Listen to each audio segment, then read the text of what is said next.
Genesis chapters 41 and 42. Chapter 41. After 2 whole years, Pharaoh dreamed that he was standing by the Nile. And behold, there came up out of the Nile 7 cows, attractive and plump, and they fed in the reed grass. And behold, 7 other cows, ugly and thin, came up out of the Nile after them, and stood by the other cows on the bank of the Nile. And the ugly thin cows ate up the 7 attractive plump cows. And Pharaoh awoke, and he fell asleep and dreamed a second time. And behold, 7 ears of grain, plump and good, were growing on one stalk. And behold, after them sprouted 7 ears, thin and blighted by the east wind. And the thin ears swallowed up the 7 plump full ears. And Pharaoh awoke, and behold, it was a dream. So in the morning his spirit was troubled, and he sent and called for all the magicians of Egypt and all of its wise men.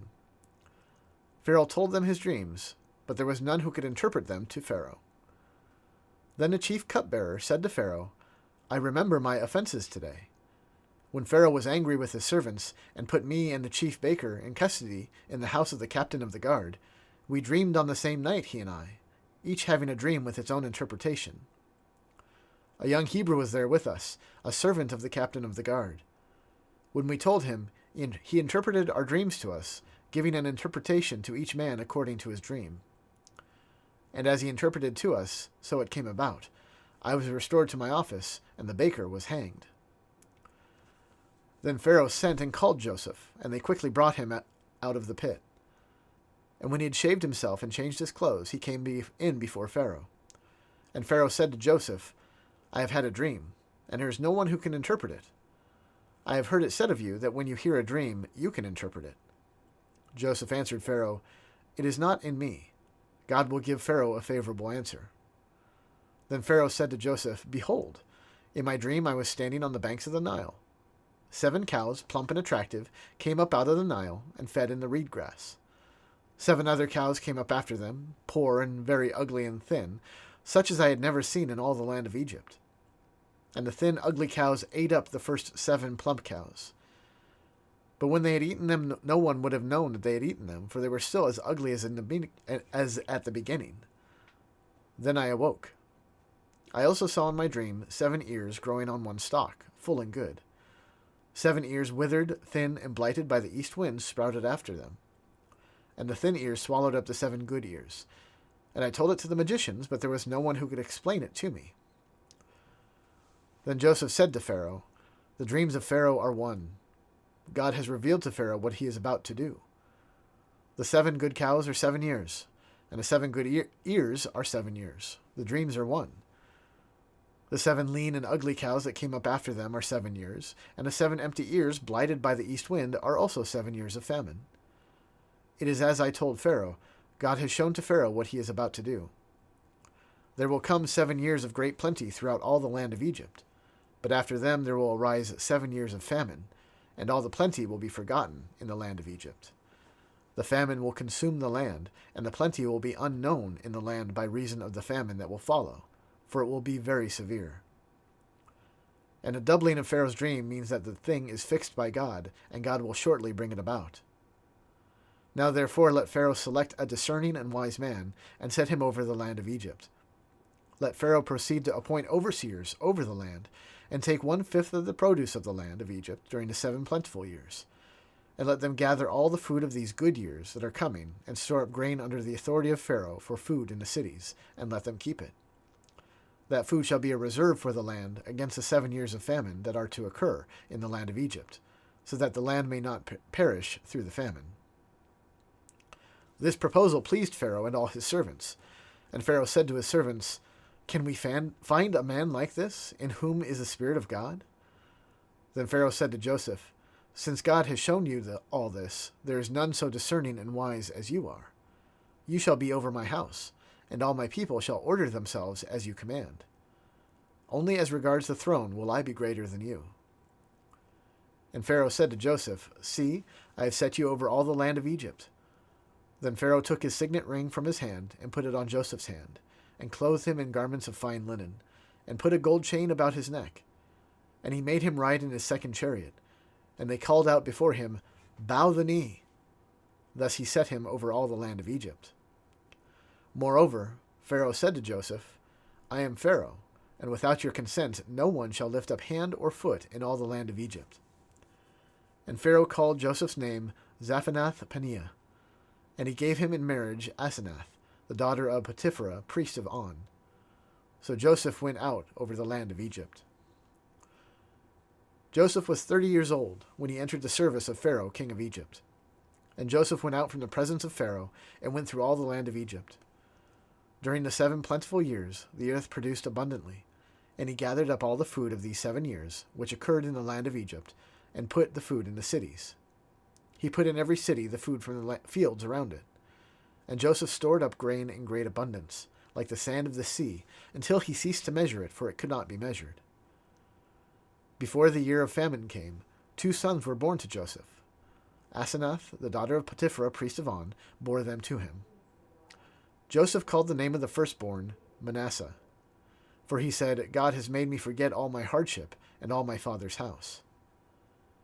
The name of the second son he called Ephraim, for God has made me fruitful in the land of my affliction. The 7 years of plenty that occurred in the land of Egypt came to an end, and the 7 years of famine began to come, as Joseph had said. There was famine in all lands, but in all the land of Egypt there was bread.